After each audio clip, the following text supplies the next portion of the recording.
Occasionally, we give an honorary award. This year, it goes to someone who made a name for himself on this beach that is awesome. Now, before he comes out, I'd like to show you what Becky Stowe did over at Memories. I'm sure all of you have been in Becky's place many times. If you haven't, it's a real treat to go in and see the artwork that she did. Becky came up to me during the first SOS and said, "Harry, what do you think about my work?" I said, "I think it's wonderful." I said, "I think you should pursue it and do something, you know, unusual with our dance and our way of life." And she said, "I'm going to do it." She said, "I just needed someone to encourage me." And you see what she's done. She's memorialized SOS for us with the great T-shirts that she's done. But this was by far her best. I have to show it to you. Hold this a minute. Charles Porter. It has a Hall of Fame logo on it. And it has Charlie Porter's name on it.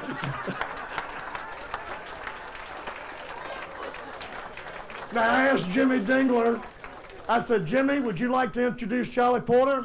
If you don't do a good job, he may slap you." Jimmy says, "I don't believe I want that job." He said, "Let Francis Lee have it." Francis Lee, come on up. I want you to introduce Charlie Porter. I don't know when I can speak after these professional speakers have been speaking, but we could talk all day about Charlie Porter. I came down here in 1945 and I stayed here about 1947. Charlie was here when I came and I left and was gone about 40 years. He was still here when I came back. I lived down here and bummed around all over the states, going to South Carolina. And Charlie was kind enough to put me up at his home and feed me, and of course a lot of other people did too. I appreciate that. But he was one of the greatest fighters, I guess, that we've had in the Carolinas, rather. But I think he went to play a fair out here, and he had a heart as big as gold. And I just want to thank Charlie for what he's done and stood for as our shagging. You know, come out.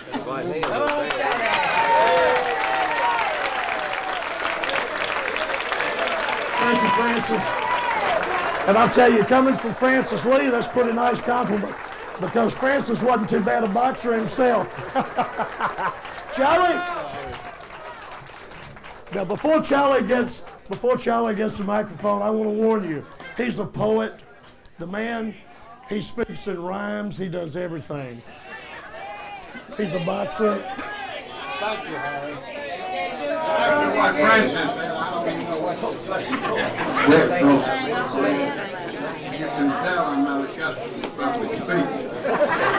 First of all, I'd like to thank the members of everybody here, including those that I run off by beating. I'd like to take tribute, really, two groups of people. One is the old kids I grew up with, and I love so very much, that aren't here with us today. And I just wish they were. I've lost a lot of good friends lately. I'm sure the most of you have at my age anyway. And second, I'd like to thank everybody here, everybody that attends all the events that take place here. Because without you, there'd be no Hall of Fame. There'd be no living legends and all of those things. Because you are part of that. And from the bottom of my heart, I thank you all so very much.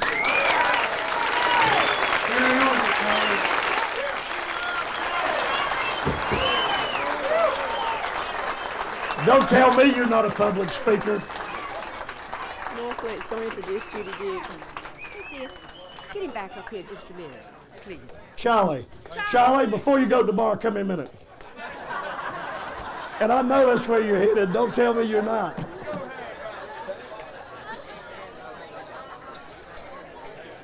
Miss Pack would like to say something to you. Everybody that knows Charlie knows what a wonderful singer he is. So, if you're just listening to him, he's going to sing me just a little piece, okay? Yeah, sing it to me. Yeah. Put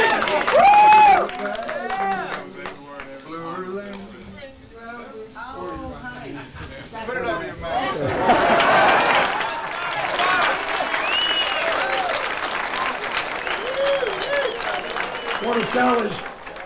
One of the greatest lines that Charlie ever said was about a dear friend of mine, Boney Moore.